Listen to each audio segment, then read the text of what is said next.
Baiklah, yang pertama saya sendiri yang akan mempresentasikan hasil dari PPT kami ini.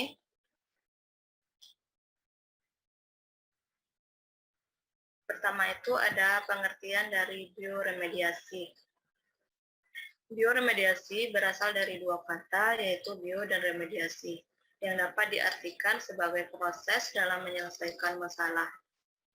Kemudian ada pendapat dari para ahli, yaitu menurut Munir 2006, bioremediasi merupakan pengembangan dari bidang bioteknologi lingkungan dengan memanfaatkan proses biologi dalam mengendalikan pencemaran.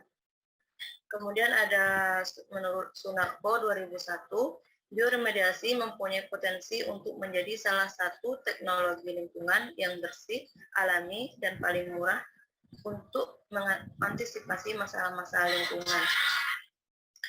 Yang terakhir ada menurut Chiroretsoko pada tahun 1996, bioremediasi itu diartikan sebagai proses pendegradasian bahan organik berbahaya secara biologis menjadi senyawa lain seperti karbon dioksida atau metan dan air. Jadi, bioremediasi itu merupakan salah satu teknologi alternatif untuk mengatasi masalah lingkungan dengan memanfaatkan bantuan mikroorganisme. Selanjutnya ada mikroorganisme dalam bioremediasi, yaitu pertama itu ada aerobik, mikroorganisme yang membutuhkan oksigen. Contohnya itu ada bakteri Pseudomonas alkaligenes, Spingomonas, Rhodococcus, dan Mycobacterium. Kedua ada anaerob, mikroorganisme yang tidak membutuhkan oksigen. Contoh itu digunakan untuk bioremediasi benefil poliklorinasi dalam sedimen sungai, deklorinasi pelarut, trichloroethylene, dan kloroform. Kemudian ada jamur ligninolitik, itu contohnya itu ada substrat yang umum digunakan untuk tumbuhnya adalah jerami, gergaji debu, atau tongkol jagung. Kemudian ada metilotrof, yaitu bakteri aerob yang tumbuh memanfaatkan metana untuk karbon dan energinya. Selanjutnya ada peran mikroba dalam proses bioremediasi, itu beberapa jenis mikroorganisme yang dapat digunakan dalam bioremediasi, yaitu pertama ada bakteri. Peran bakteri dalam bioremediasi penting karena mereka merupakan biosorben untuk mengatasi polutan di ekosistem yang terkontaminasi. Kemudian ada fungi. Fungi memiliki kemampuan untuk menyerap logam berat ke dalam miselium dan sporanya. Selain itu, fungi berperan sebagai biokatalis yang kuat untuk bioremediasi logam berat. Kemudian alga, itu alga telah terbukti sangat efisien untuk bioremediasi logam berat dan degradasi sejumlah xenobiotik. Yang terakhir itu ada ragi. Ragi menjadi alternatif untuk bioremediasi logam berat karena memiliki kemampuan untuk bertahan dalam berbagai jenis kondisi lingkungan.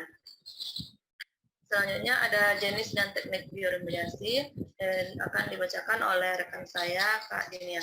Kepada Kak Dinia, saya persilakan. Baik, terima kasih kepada moderator. Di sini selanjutnya yaitu jenis dan teknik bioremediasi, di mana bioremediasi itu punya dua teknik, yaitu secara in situ dan ex situ. Nah, di sini in situ yaitu dengan teknik terekayasa dan apa adanya, kemudian terekayasa pada dua teknik, yaitu biostimulan dan bioaugmentasi. Sedangkan di ex situ yaitu ada land farming dan bioreaktor. Lanjut, Kak. Nah, di sini bioremediasi yang in situ. Yang pertama yaitu ada biostimulasi atau bioventing. Nah, di sini pada biostimulasi proses ini dilakukan dengan penambahan nutrisi. Nutrisi berupa nitrogen, fosfor, dan aseptor elektron seperti O2 pada lingkungan pertumbuhan mikroorganisme untuk menstimulasi pertumbuhannya. Kemudian seperti di gambar itu terlihat bahwa tumpukan pakan, nutrisi, dan uap lembab itu akan dilakukannya penambahan pada nutrisi itu akan masuk ke dalam seperti itu. Selanjutnya bioaugmentasi, di mana bioaugmentasi itu dengan menambahkan mikroorganisme alami ataupun yang telah direkayasa secara genetika dari luar pada permukaan yang dapat mendegradasi kontaminan spesifik. Caranya yaitu dengan mengisolasi mikroba indigen, yaitu mikroba yang berasal dari lingkungan tercemar untuk diperbanyak di laboratorium. Kemudian mikroba indigen tersebut akan dimasukkan kembali ke habitat untuk mempercepat proses bioremediasi. Yang ketiga itu ada fitoremediasi, di mana pada proses ini tanaman hijau digunakan untuk mendegradasi atau mendetoksifikasi polutan dari tanah, lumpur, sedimen, air permukaan, dan air tanah. Berikut ini ada mekanisme umum tanaman dalam memulihkan tanah, yaitu menyerap kontaminan dari partikel atau cairan tanah ke dalam akarnya, kemudian mengikat kontaminan ke dalam jaringan akar secara fisik atau kimia, kemudian mengangkut kontaminan dari akar ke tunas yang tumbuh dan mencegah atau menghambat kontaminan keluar dari tanah. Selanjutnya itu ada biosparging, di mana biosparging ini yaitu menambahkan injeksi udara di bawah tekanan ke dalam air sehingga dapat meningkatkan konsentrasi oksigen dan kecepatan degradasi seperti gambar itu yang di bawah itu tanah kontaminasi itu yaitu dengan menambahkan injek udara sehingga air itu dapat meningkatkan konsentrasi oksigen dan kecepatan degradasi. Selanjutnya, menurut Pharma, itu terdapat 2 jenis bioremediasi in situ yang dibedakan berdasarkan asal mikroorganismenya, yaitu bioremediasi intrinsik dan rekayasa bioremediasi in situ.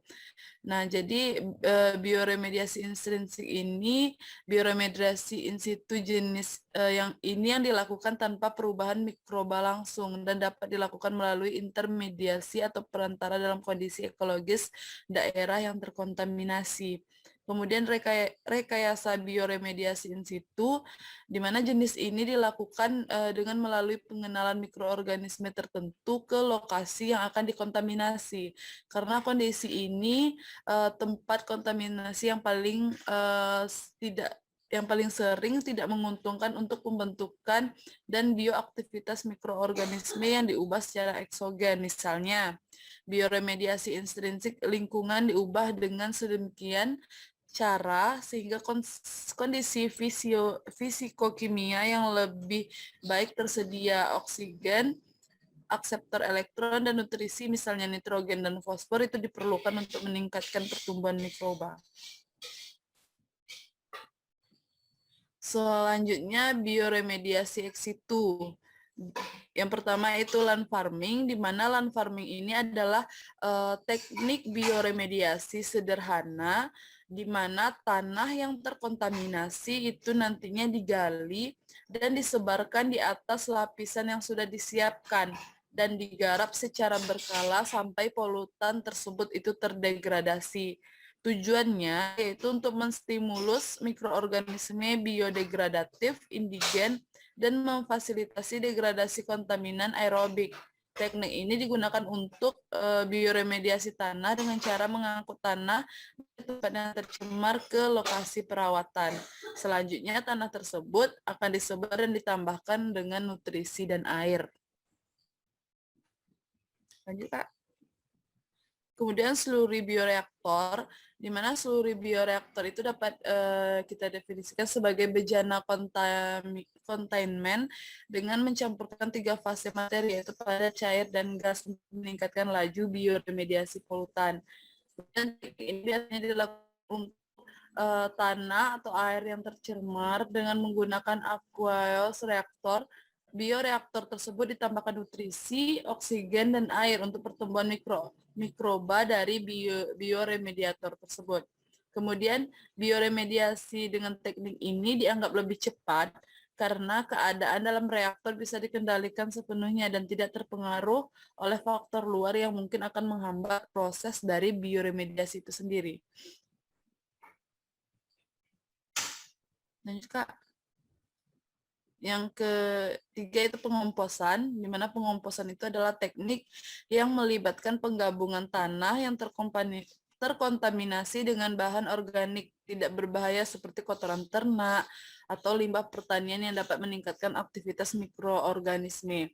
Proses ini terjadi secara aerobik dan termofilik, serta dapat dilakukan dengan menggunakan tumpukan statis atau tumpukan aerasi atau reaktor yang berkelanjutan. Yang keempat itu biopil, di mana biopil itu adalah salah satu dari sekian banyak teknik bioremediasi yang digunakan untuk penguraian petroleum yang merupakan kontaminan tanah yang dialiri udara supaya terjadi aktivitas mikroba. Aktivitas mikroba dapat ditingkatkan dengan penambahan kelembapan dan nutrisi seperti nitrogen dan fosfor. Nah, di mana bioremediasi ex situ ini diklasifikasikan menjadi dua, yaitu ada sistem padat dan sistem lumpur. Kemudian tahapan dan contoh bioremediasi. Bioremediasi yang pertama itu bioremediasi skala laboratorium untuk mengidentifikasi bakteri. Hal pertama yang perlu dilakukan adalah persiapan di mana aktivitas yang dilakukan itu adalah mengumpulkan data tentang polutan, kemudian isolasi bakteri dari lahan tercemar untuk diidentifikasi, kemudian mengukur kebutuhan nutrisi. Selanjutnya, prosedur eksperimen bioremediasi tergantung pada variabel yang kita ukur. Jika isolasi bakteri bioremediator berhasil, hal berikut yang dilakukan adalah perbanyakan bakteri. Baiklah, selanjutnya akan dilanjutkan oleh Kak Aulia. Kepada Kak Aulia, kami sudah persilakan. Baik, terima kasih, moderator. Saya akan melanjutkan tentang bioremediasi skala lapangan, di mana analisis lingkungan yang akan bioremediasi untuk mengetahui ketersediaan nutrisi, oksigen, pH, dan lain-lainnya. Bakteri yang telah berhasil diidentifikasi dan diperbanyak, kemudian dimasukkan ke tempat berpolutan di lingkungan. Penambahan nutrisi, yang di sini ada nitrogen dan fosfor, dimasukkan ke lingkungan bersamaan dengan bakteri. Mengontrol suplai oksigen pada lingkungan agar kehidupan bakteri dapat terus berlangsung. Jika polutan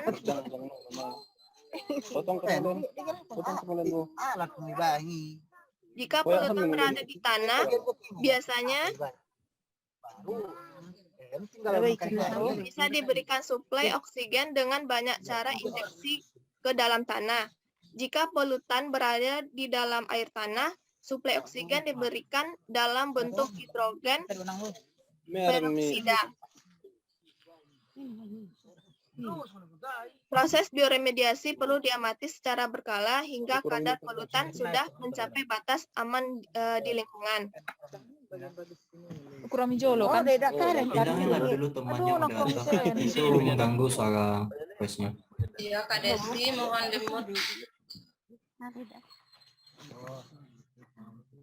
Moderator bisa men-silent-kan itu.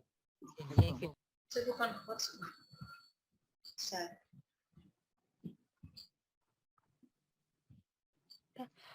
Lanjut, Kak Aulia. Selanjutnya, faktor dan manfaat bioremediasi, di mana agar proses bioremediasi berlangsung maksimal, diperhatikan faktor-faktor. Yang pertama adalah karakteristik lokasi bioremediasi, di mana bioremediasi tanah yang tercemar minyak lebih mudah dilaksanakan dibandingkan dengan bioremediasi pada pencemaran yang telah mencapai air tanah. Seperti bioremediasi pada perairan yang dibentuk kolam akan lebih efektif dibandingkan bioremediasi pada perairan yang mengalir. Yang kedua, faktor lingkungan termasuk di dalamnya suhu, pH, aseptor elektron, nutrisi, oksigen, dan air. Yang ketiga adalah sifat dari kontaminan. beberapa jenis kontaminan diremediasi oleh organisme yang berpotensi, misalnya hidrokarbon dan logam berat yang berasal dari limbah industri, dan pestisida, limbah sawit, dan beberapa jenis limbah lainnya. Yang keempat, ada atau tidaknya gen yang mampu mendegradasi. Bioremediator berpotensi digunakan jika memiliki kemampuan untuk mendegradasi kontaminan. Yang kelima, bioavailabilitas kontaminan terhadap bioremediator. Selanjutnya, manfaat bioremediasi, di mana manfaat dilakukan bioremediasi adalah untuk memperbaiki lingkungan tercemar dengan cara yang ramah bagi lingkungan. Manfaat bioremediasi dalam bidang yang pertama ada itu manfaat untuk lingkungan. Penggunaan mikroba sebagai agen bioremediator bersifat aman dan ramah lingkungan karena proses akhirnya tidak menimbulkan zat lain yang berbahaya bagi lingkungan. Yang kedua, manfaat untuk pendidikan, di mana dengan ditemukan spesies Ideonella sakenensis pada tahun 2016 di Jepang, penemuan ini berpotensi untuk membuka peneliti ahli atau mahasiswa melakukan riset lanjut. Dengan begitu akan diperoleh lebih banyak lagi data sehingga penemuan ini bisa diterima digunakan secara global ke depannya. Yang ketiga, manfaat untuk industri. Misalnya pada industri plastik, jika plastik dapat didegradasi dengan sempurna oleh Ideonella sakenensis, maka pelaku industri plastik tidak perlu menggunakan resin plastik baru,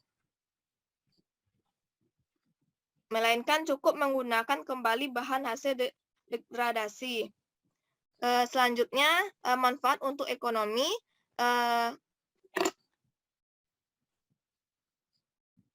Ditemukan Ideonella sakenensis juga berpeluang dalam membuka lapangan pekerjaan, di mana alasannya proses bioremediasi tentu akan membutuhkan tenaga kerja, sehingga dapat menyerap tenaga kerja pengandaan konsorsium bakteri ataupun bakteri tunggal untuk penggunaan dalam proses bioremediasi, juga memiliki nilai ekonomi.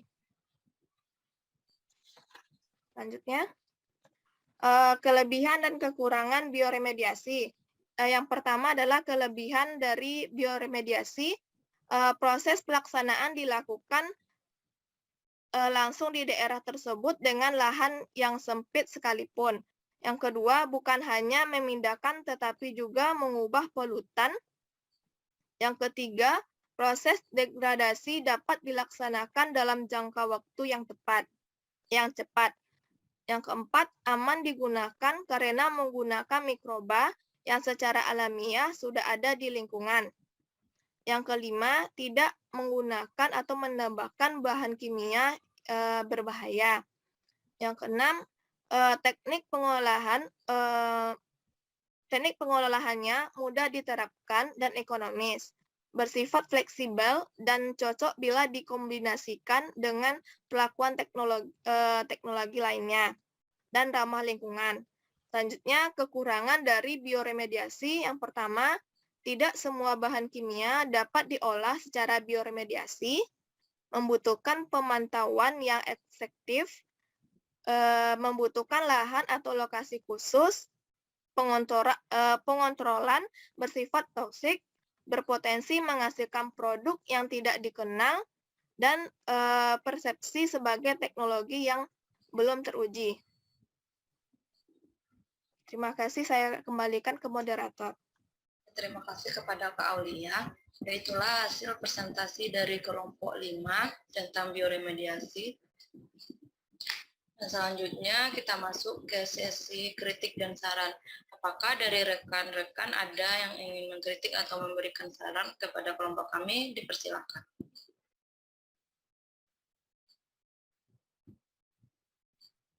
Izin moderator. Silakan Bang Tommy. Baik, bismillahirrahmanirrahim. Assalamualaikum warahmatullahi wabarakatuh. Semuanya terima kasih kepada moderator Saudari Wahyuni telah memberikan kesempatan kepada saya untuk menyampaikan saran kritikan atau tambahan materi. Terutama saran saya kepada kelompok 5 tentang materi kita pada hari ini tentang masalah bioremediasi.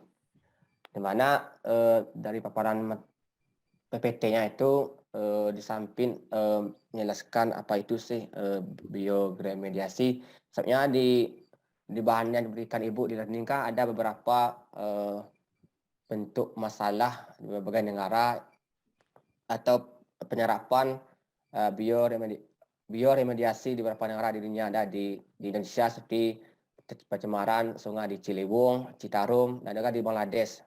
Itu ada yang dipaparkan bagaimana peranan si bioremediasi ini dalam mengatasi hal tersebut. Yang kedua, bagaimana apa sih tujuan dari memaparkan tujuan dari bioremediasi ini dalam kehidupan kita. Tentu kan tadi ada beberapa teknik, walaupun telah disampaikan kan beberapa teknik tadi jenisnya, tapi baik disampaikan bagaimana lebih utama itu bagaimana peranan ini diterapkan dalam mengatasi masalah lingkungan. Tadi yang disampaikan di buku karangan Ibu itu kan ada beberapa negara di dunia yang memanfaatkan bioremediasi. Dan beberapa ada di Indonesia ada Sungai Ciliwung, Citarum, ada di Bangladesh, dan lain sebagainya. Oke, itu sedikit tambahan dan juga saran saya. Kembali ke moderator dari Wahyuni. Terima kasih kepada Bang Tommy. Untuk sarannya nanti akan kami perbaiki untuk PPT dan makalah untuk perbaikannya. Kemudian apakah dari rekan-rekan yang lain masih ada kritik dan saran? Kami persilakan.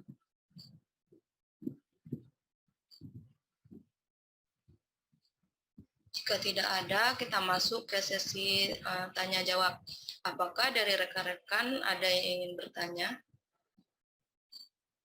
Izin moderator. Ya, silakan Kak Rani. Terima kasih banyak moderator. Assalamualaikum warahmatullahi wabarakatuh. Di sini saya ingin mengetahui lebih banyak mengenai dasar patokan di mana kondisi air atau tanah itu dikatakan tercemar oleh polutan seperti itu. Dikatakan tercemar seperti itu dan harus dilakukan proses bioremediasi. Apakah itu harus di skala besar terlebih dahulu baru dilakukan bioremediasi? Karena pada kalau di sekitar kita mungkin kita bisa lihat juga kan kalau limbah sabun itu sebenarnya limbah rumah tangga itu juga bisa menjadi polutan di lingkungan seperti itu. Jadi saya ingin mengetahui banyak apa dasar patokan di mana kondisi air atau tanah tersebut bisa dikatakan tercemar dan perlu dilakukan bioremediasi. Terima kasih banyak. Saya kembalikan kepada moderator. Ya, terima kasih kepada Kak Rani. Apakah dari rekan yang lain masih ada yang ingin ditanyakan? Izin moderator. Ya, silakan Bang Bari. Baik, terima kasih kepada Bu Wahyuni atas kesempatannya. Yang saya tanyakan yaitu tadi kan dijelaskan bahwasanya dalam bioremediasi itu kan melibatkan mikroorganisme untuk mengurangi daripada polutan yang ada di lingkungan. Nah, saya lebih spesifik kepada penjelasannya yang saya tanyakan yaitu kan tadi dalam penjelasan bioremediasi itu mikroorganisme. Sebagaimana tadi dijelaskan ada bakteri, ada fungi, ada alga. Nah, yang saya sangkut pautkan tuh ada fungi. Fungi ini kan ada makro dan mikro. Seandainya ada jamur makro yang berperan juga dalam remediasi, apakah juga dikategorikan dia termasuk bioremediasi? Karena dari penjelasan tadi hanya menjelaskan mikroorganisme. Berarti kalau mikroorganisme spesifik kepada organisme yang berukuran mikroskopis seperti itu. Seandainya ada organisme yang berukuran makro, namun dia berperan dalam meremediasi juga termasuk kategori bioremediasi. Nah, seperti itu mungkin pertanyaannya Bu Wahyuni. Terima kasih kepada Bang Bari. Apakah dari rekan yang lain masih ada yang ingin ditanyakan? Izin Yuni. Silakan Kak Eka. Terima kasih. Langsung saja yang pertama tadi ada kekurangan dari bioremediasi ini bahwa tidak semua bahan kimia itu bisa diremediasi. Nah, pertanyaannya bagaimana karakter dari bahan kimia itu yang bisa ditanggulangi dengan bioremediasi. Kemudian pertanyaan yang kedua itu mungkin agak keluar dari materi, tapi kakak rasa masih berhubungan ini. Di sekolah labor IPA itu kan ada nanti bahan-bahan kimianya yang kadaluarsa gitu. Nah, bagaimana menanganinya agar tidak terjadi polusi terhadap lingkungan. Seperti itu, Yuni. Ulang pertanyaan pertama, Kak. Oh ya.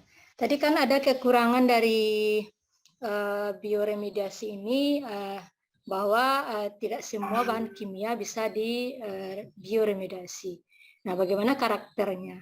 Karakter bahan kimia yang bisa ditanggulangi dengan bioremediasi. Terima kasih kepada rekan-rekan.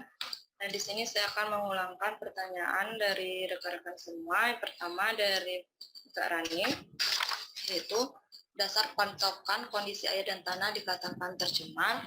Yang kedua dari Bang Bari, yaitu kan bumi ada jenis mikro dan makro. Yang ditanyakan itu pada jenis makro, apakah dikategorikan mikroorganisme pada proses bioremediasi. Kemudian ada pertanyaan KFK. Yang pertama itu bagaimana karakter bioremediasi yang tercemar di lingkungan dari kekurangan bioremediasi tadi. Yang kedua itu ada bagaimana cara menanggulangi bahan yang telah kadaluarsa di laboratorium sekolah. Baik, apakah sebelum kelompok kami mencoba menjawab, apakah dari rekan-rekan semua ada yang ingin mencoba menjawab?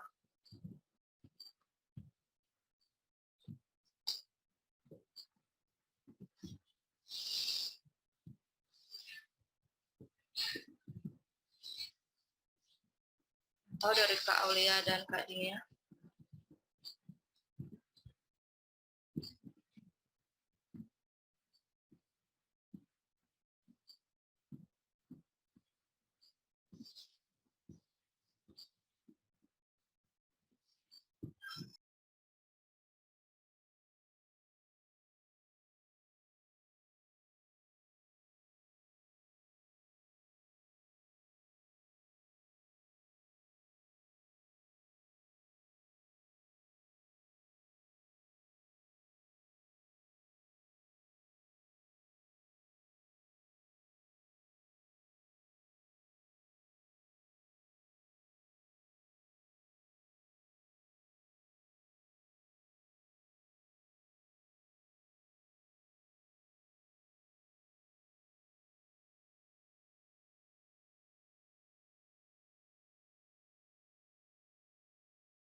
Apakah dari Kak Dinia dan Kak Aulia ada yang ingin menjawab? Izin menjawab moderator. Silakan Kak Dinia. Baik, terima kasih kepada moderator. Di sini saya akan mencoba menjawab pertanyaan dari Kak Rani, yaitu mengenai apa dasar patokan air dan tanah itu dikatakan tercemar, sehingga perlunya dilakukan bioremediasi.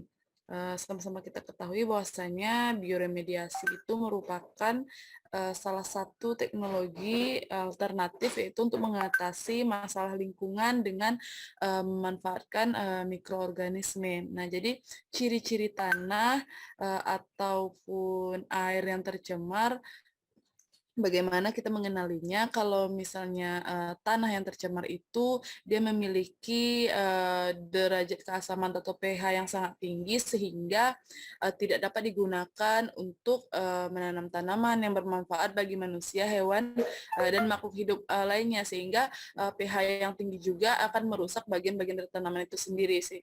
Kemudian tanah yang kandungan mineralnya itu sangat sedikit, karena kandungan mineralnya sangat sedikit, karena pasti tanah yang baik itu mengandung banyak mineral yang dibutuhkan oleh tumbuhan dan hewan untuk hidup seperti fosfor, kalium, kalsium, magnesium, dan lain-lainnya.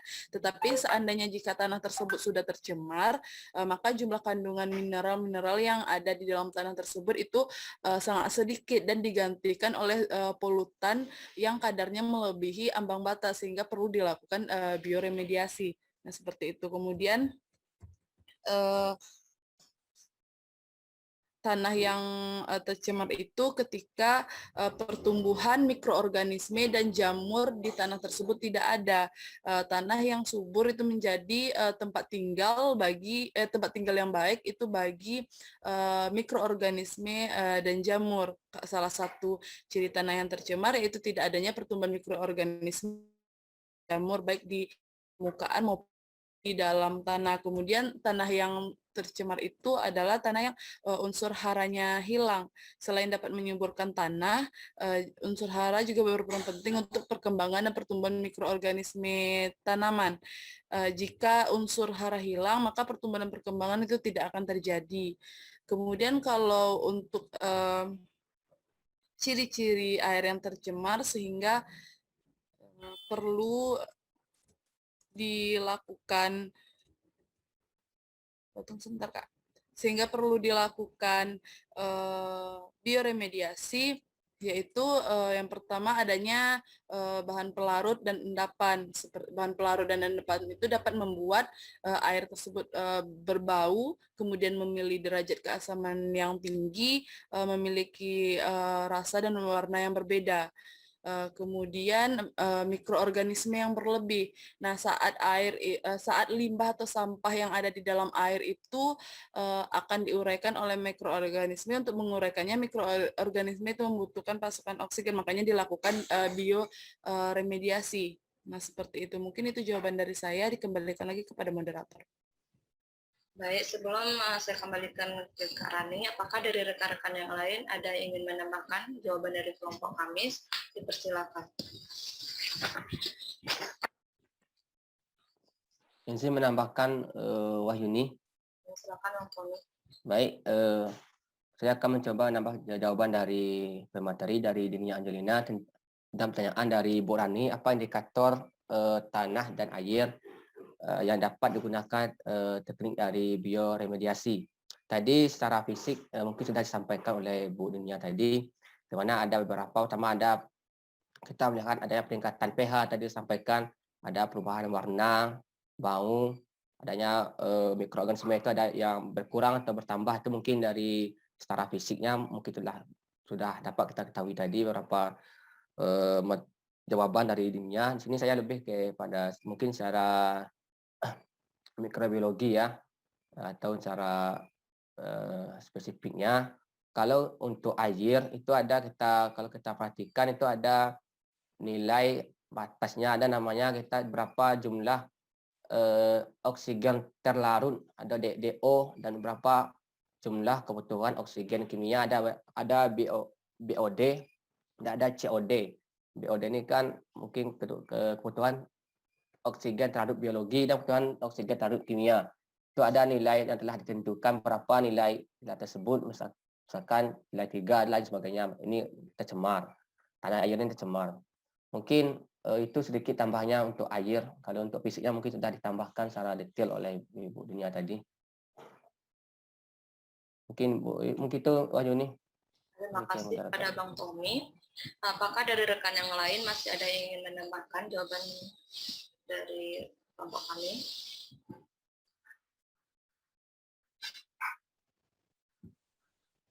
Sedikit, moderator, izin. Ya, silakan Bang Suyi. Oke, baiklah. Terima kasih atas kesempatan yang diberikan kepada saya. Langsung saja, mungkin tadi sudah banyak dijawab oleh pemateri dan juga ditambahkan oleh Bang Tommy. Tadi juga sudah ditambahkan oleh Bang Tommy dari segi biologi dan dari pemakalah dari sifat fisik ya. Nah di sini yang kita tahu pasti ada 3 aspek yang dilihat, yaitu aspek fisik, kimia dan juga biologi. Dan saya tekankan lagi tadi yang dijelaskan oleh pemateri ya, dari aspek fisik tadi ada pH kandungan air ya, dan yang ingin saya tambahkan di sini dari aspek kimia. Di sini mungkin terdapat kadar asam humatnya tinggi rendahnya seperti itu. Lalu tadi juga ditambahkan sedikit oleh Bang Tommy dari aspek biologi, misal terdapatnya nutrisi atau tidaknya di dalam air atau tanah tersebut. Mungkin hanya itu saja yang dapat saya tambahkan. Saya kembalikan ke moderator. Terima kasih kepada Bang Solihin. Apakah dari rekan lain masih ada yang ingin menambahkan? Jika tidak ada, saya kembalikan ke Kak Rani. Bagaimana Kak Rani? Iya moderator, terima kasih atas tambahannya. Mungkin sedikit menanggapi lagi. Jadi indikatornya bisa kita lihat dari 3 aspek, fisika, kimia, biologinya. Tapi mungkin dari yang diceritakan tadi, bahwa memang untuk melihat, untuk menentukan indikator tanah atau air itu tercemar, memang butuh alat yang lumayan canggih dan pemeriksaan yang lama, berarti harus cek pH seperti itu. Sedangkan kalau sekitar lingkungan kita aja, limbah sabun gitu yang tidak teratasi di komplek perumahan itu kan menimbulkan bau juga. Apakah itu bisa dilakukan kan oleh orang awam seperti itu? Cek melakukan bioremediasi di lingkungan sendiri. Apakah harus skala besar dulu, harus butuh alat canggih dulu seperti itu? Terima kasih moderator. Itu pertanyaan maksudnya. Silakan kepada Kak Dinia menanggapi.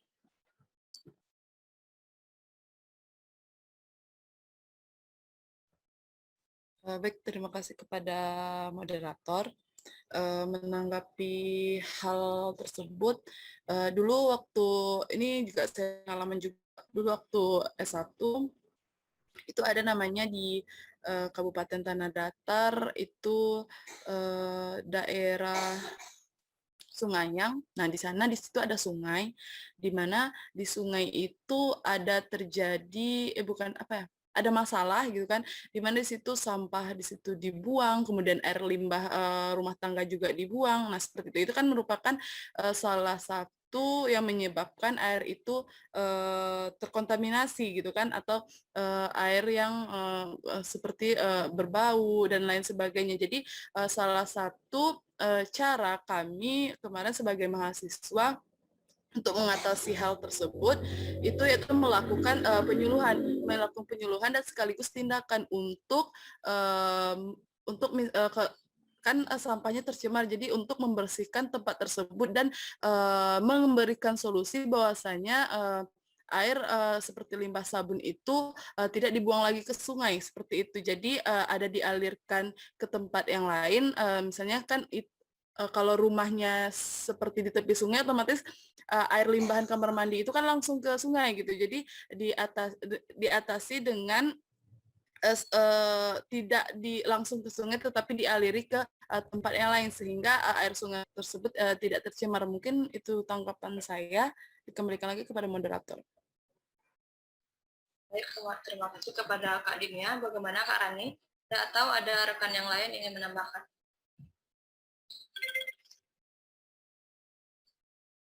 Jika tidak ada, saya kembalikan ke Kak Rani. Bagaimana Kak Rani?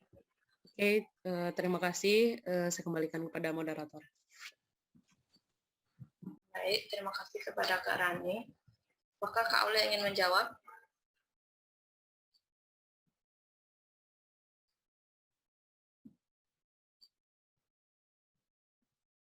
Jika Kak Ule belum menjawab, di sini saya akan mencoba menjawab pertanyaan dari Bang Bari. Pertanyaannya itu, apakah pungi jenis makro dikategorikan dalam proses bioremediasi? Nah, di sini kan pungi itu ada makro dan ada yang mikro. Mikro itu sudah jelas sebagai berperan dalam proses bioremediasi, karena dalam bioremediasi itu kan memanfaatkan bahan mikroorganisme seperti fungi ini.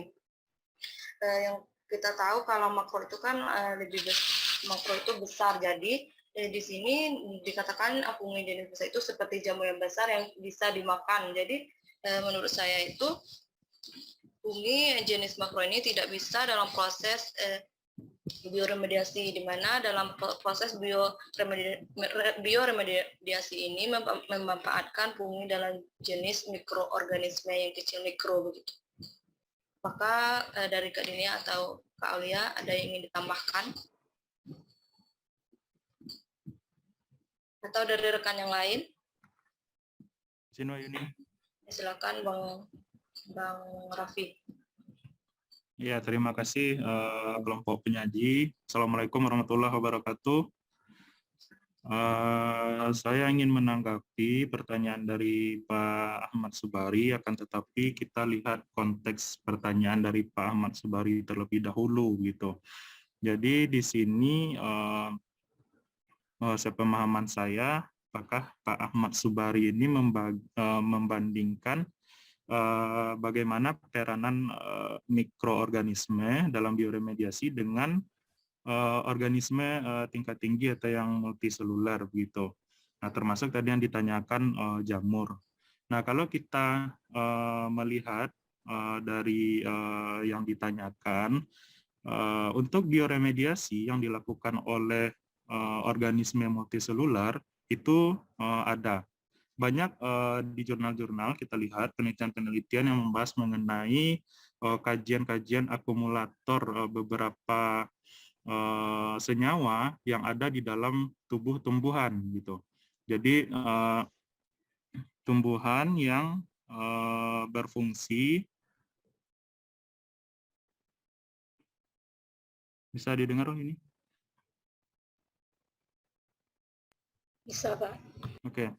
Jadi tumbuhan yang menyerap beberapa senyawa-senyawa yang menjadi kontaminan di lingkungan dan mengakumulasikan senyawa-senyawa tersebut di dalam tubuhnya begitu. Dan tumbuhan kan termasuk ke dalam organisme multiseluler.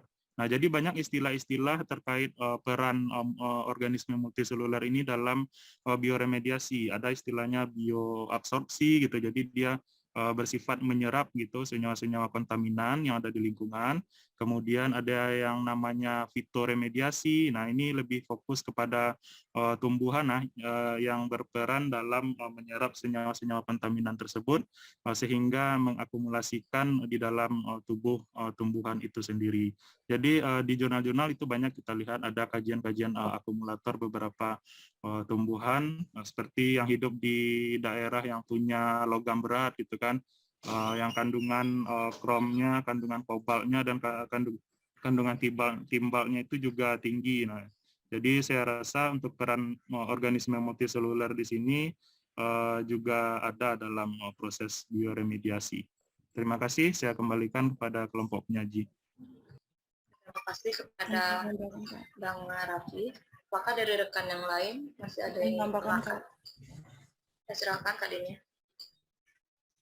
Baik, terima kasih kepada moderator.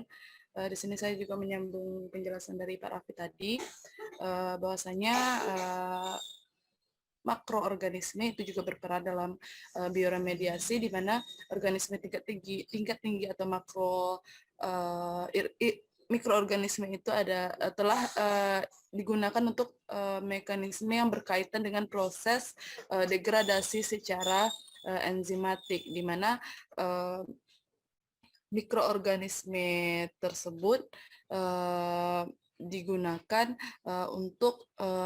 digunakan karena dia memiliki enzim-enzim yang dapat mengolah kontaminan di lingkungan sebagai makanan, di mana keberadaan enzimnya tersebut yang dihasilkan dari mikroorganisme tersebut itu mampu mempercepat terjadinya reaksi karena enzimnya berfungsi sebagai katalis. Contohnya tadi kita ambil itu fungi.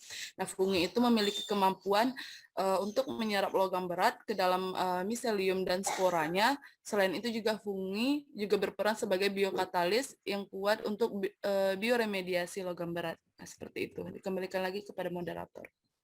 Ya, terima kasih kepada Kak Dinya. Jadi saya simpulkan saja, menurut literatur banyak menyatakan bahwa fungi dalam jenis makro itu juga dapat dikatakan sebagai bioremediasi, di mana di fungi jenis makrobiologi ini itu yang berperan itu ada enzim yang berperan sebagai katalisator dan juga dapat menyerap logam berat begitu.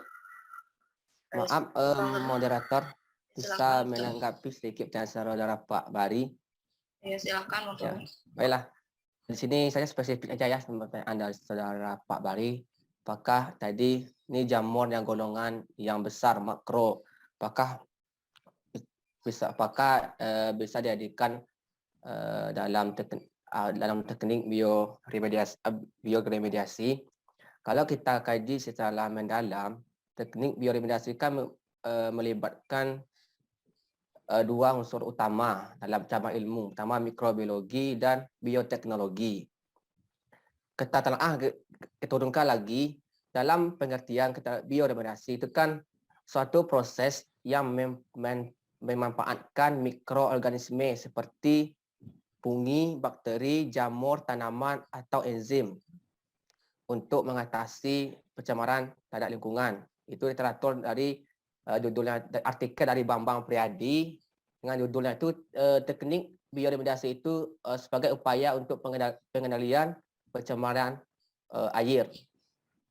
Itu kendasinya. Kalau untuk yang jamur yang golongan makro, mungkin bisa dikoreksi oleh Ibu nanti. Menurut saya itu tidak termasuk. Menurut saya tidak termasuk. Mungkin itu saja koreksi nanti dari Ibu. Mungkin menurut saya tidak termasuk. Kalau yang mikro organisme termasuk fungi yang tadi yang disampaikan tadi golongan jamur lignolitik kan. Dan nama-namanya mungkin itu yang dimanfaatkan. Kalau yang makro yang besar seperti ganoderma dan lain sebagainya mungkin tidak. Kalau yang untuk yang tanaman saya setuju ya, ada yang multiseluler, saya setuju tadi sama Pak Raffi tadi.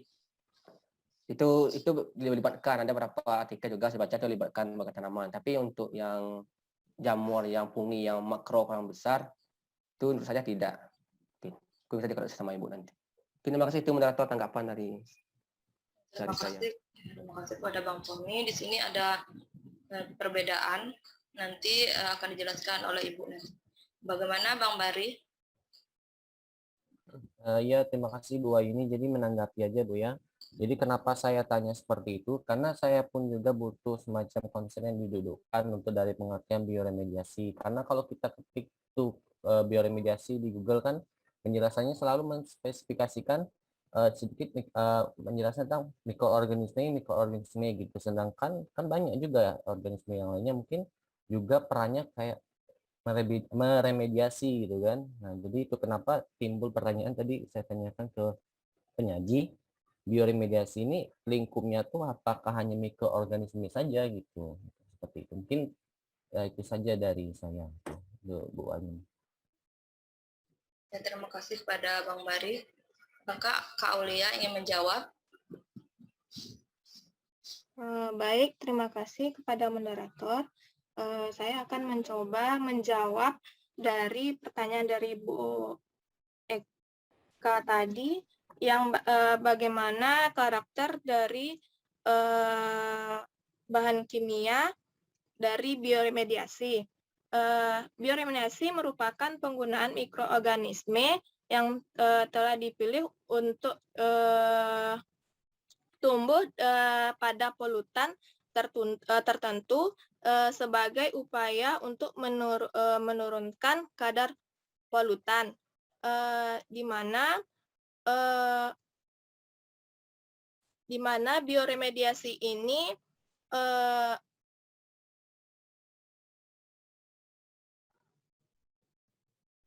dalam mengatasi permasalahan lingkungan dengan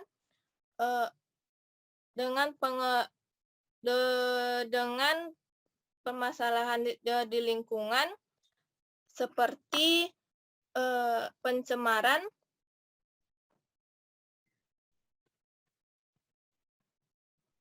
pengelolaan limbah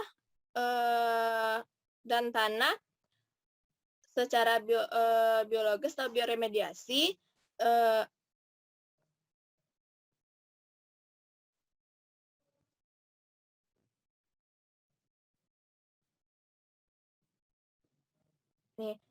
bioremediasi pada pengolahan air limbah yang mengandung senyawa-senyawa kimia yang sulit untuk didegradasi dan biasa dihubungkan dengan kegiatan industri, yaitu logam-logam berat, petroleum, hidrokarbon, dan senyawa organik terhalogenesis seperti pestisida dan herbisida, maupun nutrisi dalam air seperti nitrogen, fosfor, dan fosfor. Itu saja, saya kembalikan ke moderator.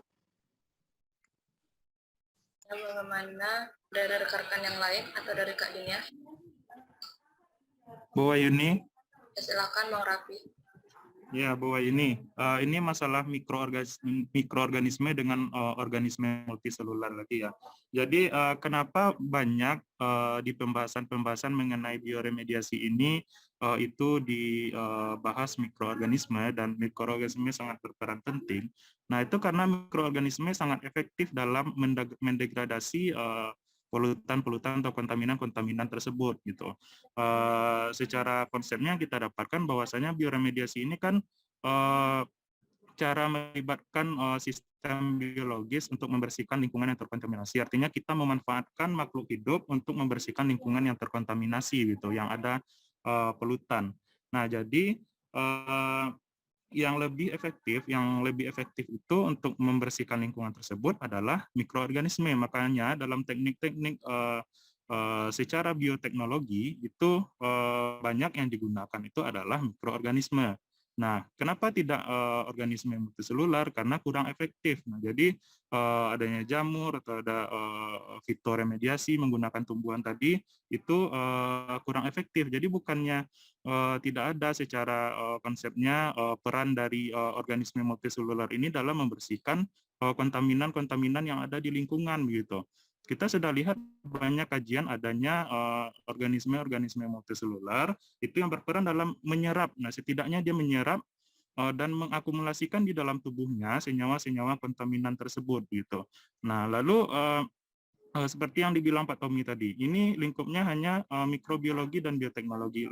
Lalu mengapa gitu? Karena selama ini yang efektif itu adalah mikroorganisme gitu. Makanya yang paling banyak disebut-sebut di dalam teknik bioremediasi ini adalah mikroorganisme, karena mikroorganisme sangat efektif dalam mendegradasi kontaminan-kontaminan yang ada di lingkungan. Jadi yang perlu kita garis bawahi di sana kan ada kata perlibatan ya, melibatkan proses sistem biologis ya. Artinya kita memanfaatkan makhluk hidup dalam membersihkan lingkungan gitu. Dan di sini sangat urgent peran dari makhluk hidup. Nah, makanya bioremediasi ini dibahas dalam mata kuliah kita ini, yaitu mata kuliah bioteknologi. Nah, kita memanfaatkan makhluk hidup untuk kesejahteraan hidup manusia, untuk membersihkan lingkungan, yang mana nanti mengantarkan kita ke dalam lingkungan yang sehat juga, yang sehingga manusia memiliki kehidupan yang lebih baik juga. Terima kasih, saya kembalikan kepada kelompok penyaji. Terima kasih kepada Bang Raffi. Apakah dari rekan yang lain masih ada yang ingin menanggapi? Ya, silakan Kak Dinia. Terima kasih kepada moderator. Di sini saya mencoba menjawab pertanyaan dari Kak Eka, yaitu mengenai karakteristik dari bahan kimia yang bisa, maksudnya yang sehingga kita melakukan bioremediasi. Nah, seperti itu. Jadi di sini saya dapatkan ada karakteristik kimia. Saya contohkan itu pada tanah, karakteristik sifat kimia yang dilakukan bioremediasi. Nah, seperti jika tanah tersebut tercemar, itu sifat kimianya yang pertama yaitu ada pH, di mana pH itu adalah indikator terjadinya proses biokimia. Nah, jadi kehidupan mikroorganisme dalam proses biodegradasi itu sangat dipengaruhi oleh pH. Jadi sebagian pH biodegradasi senyawa hidrokarbon itu berlangsung pada pH netral, akan tetapi ketika tercemar maka pH-nya itu tidak bersifat netral lagi. Nah, seperti di sini juga dijelaskan bahwasanya nilai pH lingkungan yang tercemar itu akan berpengaruh terhadap kemampuan mikroorganisme itu baik untuk menjalankan fungsi seluler, transfer membran sel maupun keseimbangan reaksi yang dilakukan oleh mikroorganisme. Makanya perlu dilakukan bioremediasi. Kemudian selain pH juga ada total petroleum hidrokarbon atau TPH. Nah, karakteristik sifat kimia yang satu ini merupakan parameter utama dalam penelitian bioremediasi. Nah, seperti yang sudah saya jelaskan di PPT tadi, salah satunya kita contohkan itu teknik biopil, di mana teknik biopil itu adalah teknik bioremediasi yang digunakan untuk penguraian TPH tersebut, yang merupakan kontaminan tanah dengan dialiri udara supaya terjadinya aktivitas mikroba. Nah, aktivitas mikroba itu dapat ditingkatkan dengan penambahan kelembapan dan nutrisi seperti nitrogen dan fosfor. Nah, selain TPH dan pH itu juga ada karakteristiknya itu logam berat. Nah, logam berat merupakan salah satu juga karakteristik bahan kimia yang dijadikan sebagai acuan untuk dilakukannya bioremediasi. Mungkin itu tambahannya sedikit, dikembalikan lagi kepada moderator. Ya, terima kasih kepada Kak Dinia. Apakah dari rekan yang lain masih ada yang ingin menambahkan?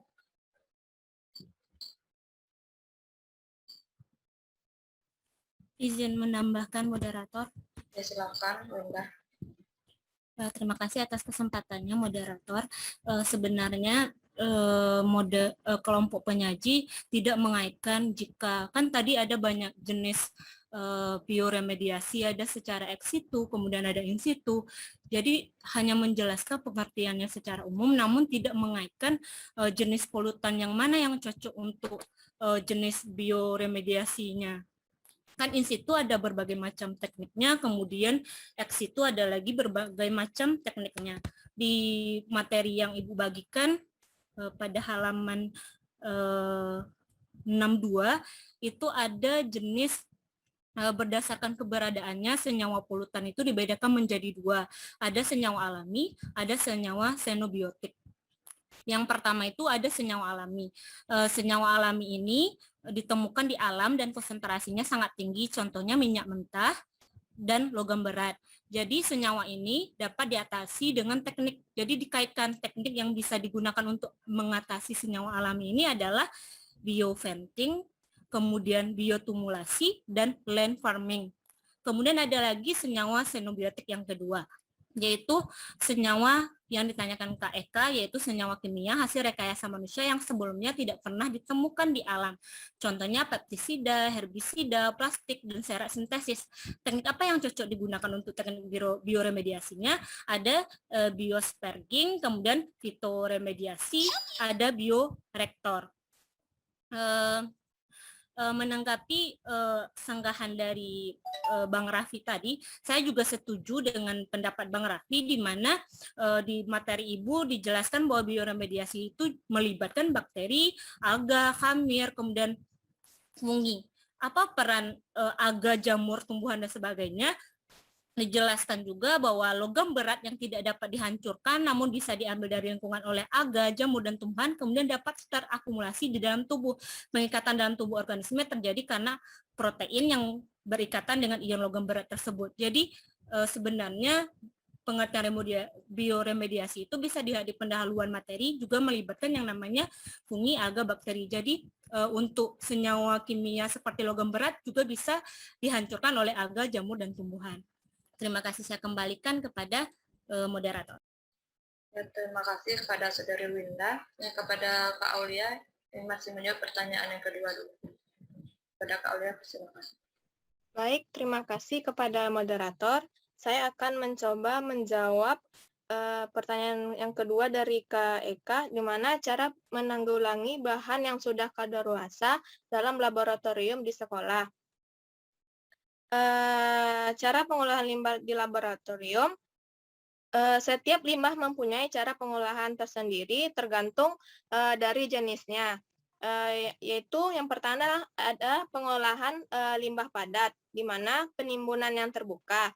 Terdapat 2 cara penimbunan, yaitu penimbunan sampah yang umumnya dikenal dengan metode penimbunan terbuka dan metode sanitary landfill, di mana di lahan penimbunan terbuka ini berbagai hama dan kuman penyebab penyakit yang dapat berkembang biak.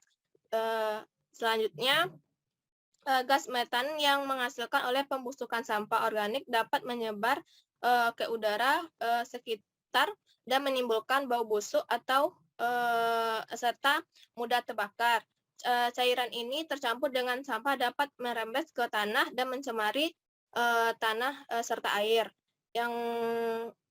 Yang kedua, pengolahan limbah padatnya itu sanitary landfill, di mana metode ini sampah ditimbun dalam lubang yang dialisasi lapisan lembung dan lembaran plastik untuk mencegah perembasan lapisan lembung yang lembaran plastik untuk mencegah perembasan limbah ke tanah. Yang ketiga, yang metodenya ini insinerasi, di mana pembakaran sampah atau limbah padat menggunakan suatu alat yang disebut insinerator. Kelebihannya ini proses insinerasi dengan volume sampah berkurang sangat banyak, bisa mencapai 90%. Proses insinerasi menghasilkan panas yang dapat dimanfaatkan untuk menghasilkan listrik atau untuk pemanasan ruangan. Pengolahan limbah pada cair, di mana pengolahan air limbah yang diterapkan harus ada dengan 3 cara, yaitu pengolahan secara fisika, kimia, dan biologi. Pengolahan secara fisika yaitu penyaringan atau screening. Pengolahan secara kimia, pengolahan air buang secara kimia biasanya dilakukan untuk menghilangkan partikel yang tidak mudah mengedap atau fluid, logam-logam berat, senyawa fosfor, dan zat organik yang beracun. Yang ketiga, pengolahan secara biologis, yaitu semua air dibuang yang bioremediasi dapat diolah secara biologi sebagai pengolahan sekunder. Pengolahan secara biologi dipandang sebagai pengolahan yang paling murah dan efisien. Saya kembalikan ke moderator. Baik, terima kasih kepada Kak Aulia. Saya kembalikan ke Kak Eka terlebih dahulu. Bagaimana Kak Eka? Terima kasih atas penjelasan rekan-rekan. Kembali Kak Yuni. Terima kasih kepada Kak Eka. Kelompok kami rasa sudah cukup 3 pertanyaan. Selanjutnya